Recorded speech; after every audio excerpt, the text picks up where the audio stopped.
When 14-year-old Justin Varnum was accidentally electrocuted at the swimming pool near the family's home, his younger brother Jared tried to help him and was also shocked. Their friend ran to tell the boy's father, Brad, what had happened. Jared and Justin, we thought he was kidding at first, and he actually was just so frantic. And then he said, I think something's happening. I think they're being shocked. I got to the scene, and they were both unconscious. They were both blue. And it was, as a dad, it's like your worst nightmare, not knowing who you can help first. I didn't know where a breaker was, and I wasn't going to be able to separate them by touching them, because every time I did, it was shocking me. So I stuck my hand down Jared's pants, and Jared just kind of plopped off. I was checking for a pulse. I was trying to see if there was any feeling, any respiration. I really couldn't feel anything at all. Pembroke Pines Fire Rescue? Yes, Their mother, Linda, called for help from the house. At this point, I wasn't hysterical because I didn't know what the situation was over there, and I wasn't quite sure what to tell them even. I worked on Jared, and Jared started to gurgle and seemed like he was at least being able to breathe on his own. When I touched Justin now, the shock was a lot stronger. I remember bracing both arms through his suit and just pulling. And Jared just kind of plopped off. I mean, it was almost so easy. But here's Justin, who's been on the pole the entire time, and I couldn't get him free. I mean, I pulled, and I couldn't get him free. And to see him, not be able to get free, to see him not be able to come off and not be able to start working on it. I'm thinking the whole time, I got to get him off here. I got to get him off here.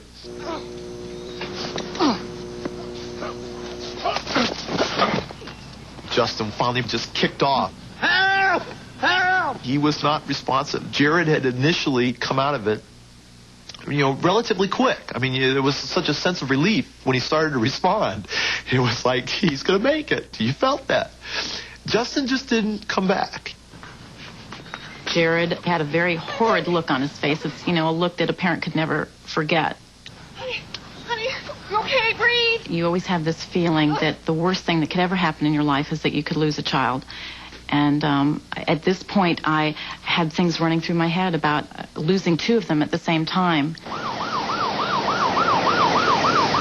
Within 5 minutes of the call, Pembroke Pines fire rescue units got to the scene, including paramedic Lou Natina. You got him, Chino? Jared was breathing much easier than his brother Justin. He's breathing. You go ahead and get. Justin was moving very little. The moans that were coming out of him were painful, and he was unconscious. Double check the fence. When paramedic Lieutenant Michael Hole arrived, he took charge of the scene. Usually an electrocution injury, the external signs are very limited, where the internal signs that you can't see may be very devastating. The thermal injury that the electricity would cause could lead to anything from respiratory arrest to cardiac arrest to spinal cord injuries, and I had feared the worst for them. As they were moving them out, they were just making this guttural noise, like coming from the deepest part of their insides. That's another one of those snapshots, to see your boys in such tremendous pain and know that there was nothing you could do for them. Both brothers were taken to Memorial Hospital, where a trauma team was waiting, including emergency physician Doug Smith. Jared was the first patient to arrive. His heart was beating well, he had a good pulse, and he was conscious. The older child, Justin, arrived shortly thereafter. He was not stable by any definition of the term. His breathing was close to non-existent. Justin was essentially dying in front of our eyes. I was in the bed right next to him, and I heard the people talking. I didn't know if he was going to make it. I just didn't think it was fair that he got it so bad, and I didn't. Kid's in trouble. Let's see if we can get an airway on this kid. Come down, Justin. Let's take a look. Part of his combativeness came from the fact that his body was struggling the best way it could to breathe. Put this kid under. Let's paralyze this kid. To remove the combativeness of the patient, you essentially have to paralyze all muscular activity, all activity except for the heart, and then assume the responsibility of breathing for that patient. We have had a successful stabilization of your son to this point. He said that Jared was starting to respond, but Justin was not responding well. They said that he was pretty much out of it, and that there was a good possibility that it might be a real long night for us. There is no way in the emergency department to tell to what degree that child's brain has been damaged. You don't know. Electrical injuries are a big mystery. They can vary so widely in person to person. I remember it was starting to get daybreak, and it just seemed like the night had taken forever. I remember Justin starting to respond, and to have him wake up Memorial Day and say, "Hey, Dad, it's Memorial Day," and to be able to communicate and have the presence of mind to understand what day it was after all he had been through that night, it was just a real reassuring event. 6 months have passed. Their lives are slowly returning to normal.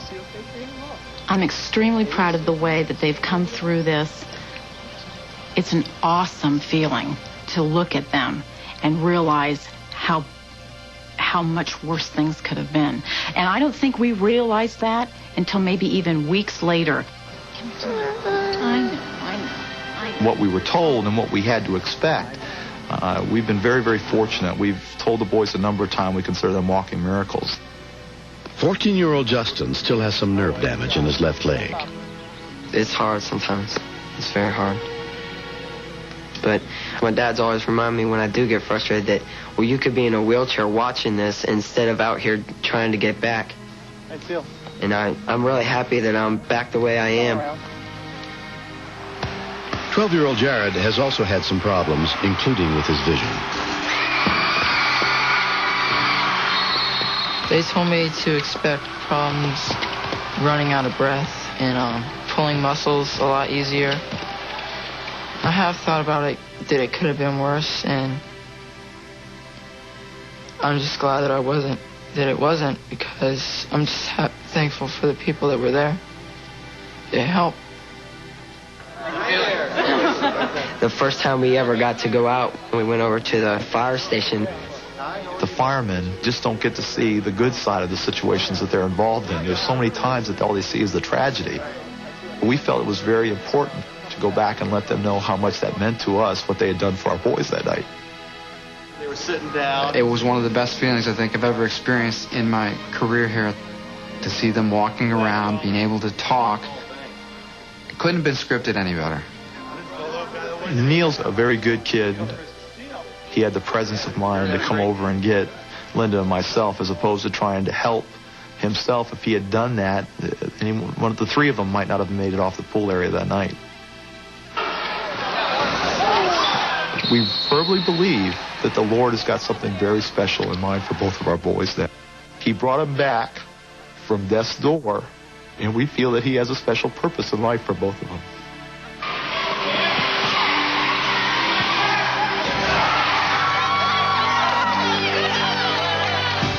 Next. It was fully involved. Under normal situations, you would never go into a house that was this bad.